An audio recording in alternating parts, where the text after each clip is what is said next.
Welcome, this is Dina, And I'm Riley. and this is Wispy Willow Homestead. You guys already saw it in the title. This is our morning routine. Let's get straight into it.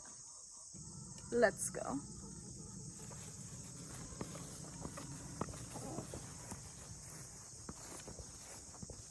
This is the first place we're going to be stopping. This is the mobile coop where we keep our Jersey Giants. And first things first, we gotta let them out.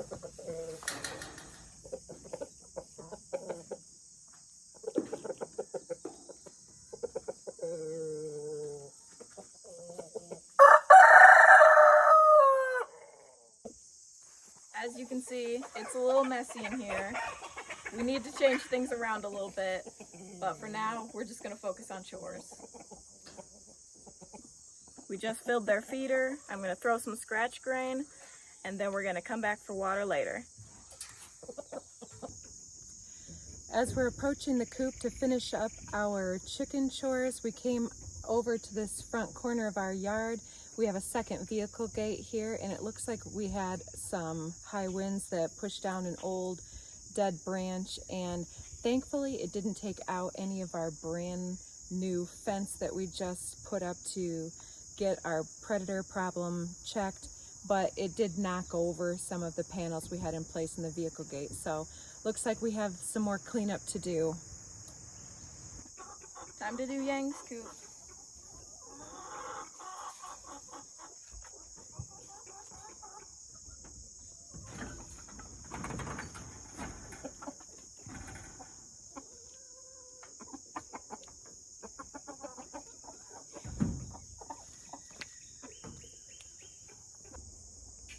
While she fills their food, I'll just point out we did have a friend come and help us install some new predator deterrent lights. We're gonna see how effective they are, but they do certainly help with nighttime chores when we put the chickens away.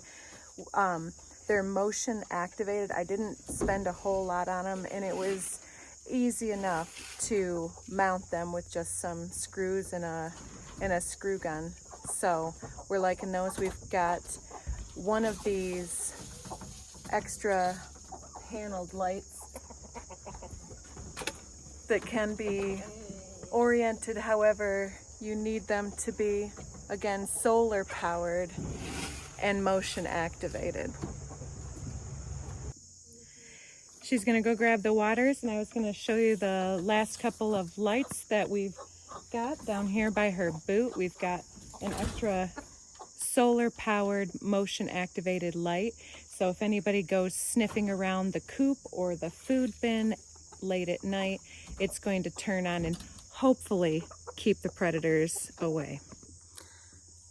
We recently had quite a bit of predator activity just a few weeks back, and so in addition to the predator lights I'm talking about, this one up here is that same one we saw in the other one.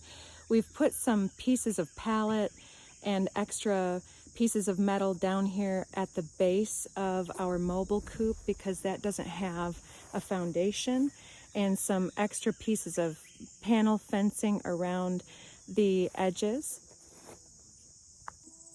We also got these little twinkling LED blue lights that are solar for night that can be wound around, but we haven't put those in just yet. So we're here filling up the waterers. We've got a 3.5 gallon size waterer for each of our main coops because there's so many birds. But we're going to add in this pre and probiotic mix for our birds today, mostly as just a prophylactic preventative, and that we're not sponsored or promoting this brand. It was just what our farm store had available. And it does say that it's for immune and digestive support. Your outdoor poultry are going to be a little bit more susceptible to many different sicknesses and things because of them being outdoors, especially if they have any interaction with wild birds and so on. So this is a really good mixture. It looks like it's got a lot of the pre and probiotics, 1,800,000, and Also looks like it has a little bit of organic cinnamon bark oil and some electrolytes in the form of sodium chloride. So we'll tell you more about some of the other things that we rotate in and out to help the birds stay healthy in the future.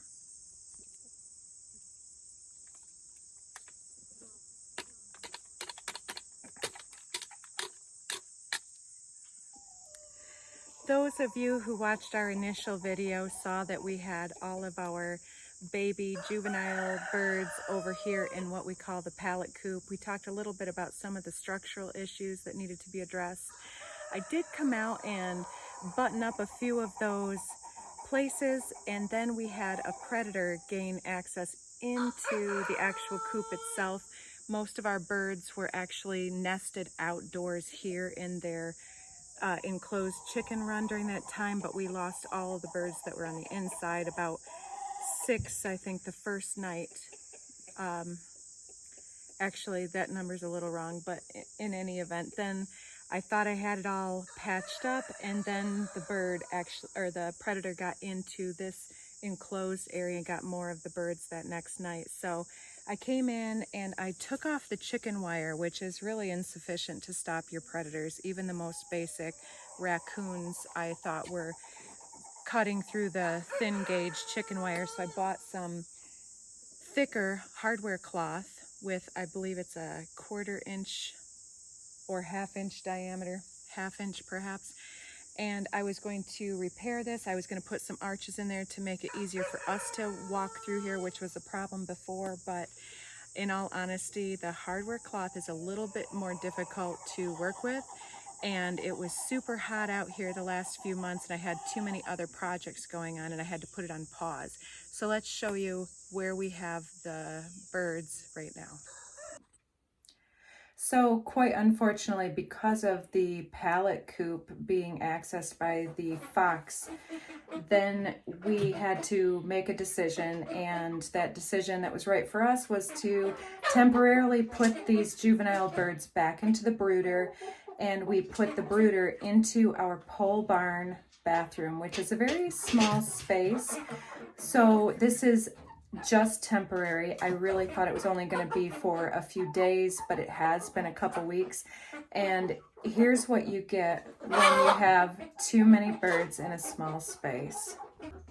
So we have 14 birds in this very small room, and as you can imagine, it really stinks in here. We're gonna need to add some more wood chips today, do some probiotics, and maybe a little bit of food, because these guys need to be taken care of. The fan? Oh yeah, we need to turn on the fan. Every day we turn on a fan to keep that air circulating, to not suffocate the birds or like let too much ammonia build up in here. Right, it's an exhaust fan, so everybody's safe.